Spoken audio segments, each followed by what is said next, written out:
Did you know that 93% of people who achieve their dream life goals still report feeling unfulfilled?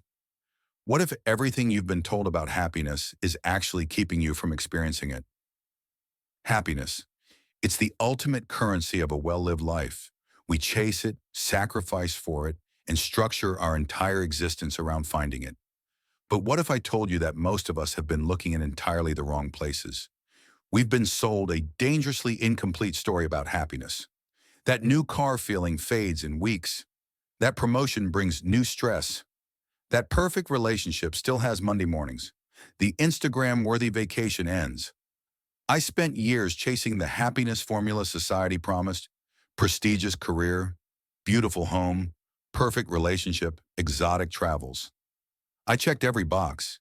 And yet I'd lie awake at 3 a.m. with a hollowness in my chest that no achievement could fill. The brutal truth? External happiness is like trying to fill a leaking bucket.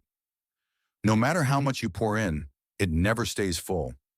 Studies show the happiness boost from material purchases lasts an average of just 4 to 6 weeks before we return to our baseline.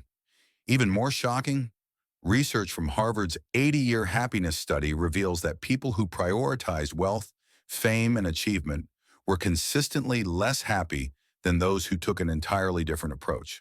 So what actually creates lasting happiness? The answer is both simpler and more complex than we've been led to believe. First, meaningful connections, not just relationships, but genuine vulnerability and belonging. The Harvard study found that the quality of our close relationships at age 50 was a better predictor of physical health at 80 than cholesterol levels. Second, aligned purpose, not just passion or success, but contribution that connects to your core values.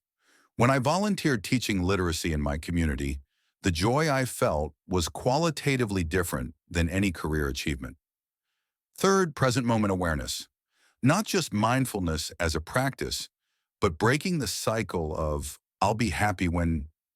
My turning point came during an ordinary walk when I suddenly realized I'd been postponing happiness for some future version of my life that would never arrive. Finally, self-compassion, not just self-care, but treating yourself with the kindness you'd extend to a dear friend. When I stopped beating myself up for not being happy enough, something remarkable happened. I actually became happier. I'm sharing these insights because they completely transformed my life, and they might just transform yours too. If you're resonating with this message, hit that subscribe button right now. I release videos like this every week that challenge conventional wisdom about happiness and fulfillment, and I'd love to have you join this journey with me. And if you're already subscribed, thank you. Drop a like in the comments so I know you're here. Now let me share the insight that changed everything for me. Happiness isn't something you achieve. It's something you remember. Let me explain.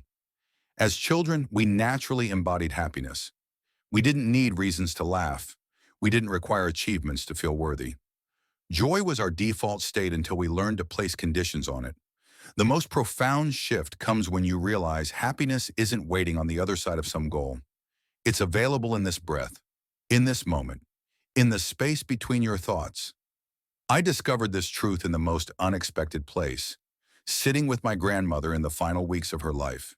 She had lost everything external that supposedly creates happiness: her health, her independence, even her home. Yet she radiated a serene joy that humbled me. When I asked her secret, she simply said, "I finally learned that happiness isn't about getting what you want. It's about wanting what you already have."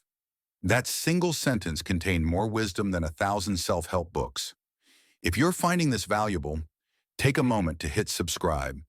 This is just the beginning of our journey together, and I don't want you to miss what's coming next.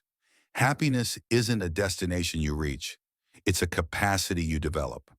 By cultivating meaningful connections, aligned purpose, present moment awareness, and self-compassion, you don't find happiness. You become it. Now I'm curious. What's one belief about happiness you've had to unlearn? Share in the comments below. And if this resonated with you, my video on The Illusion of Perfect dives deeper into this journey. Click the link to continue exploring what true fulfillment means for you. Before you go, hit subscribe and that notification bell. Your journey to authentic happiness matters too much to miss the next step.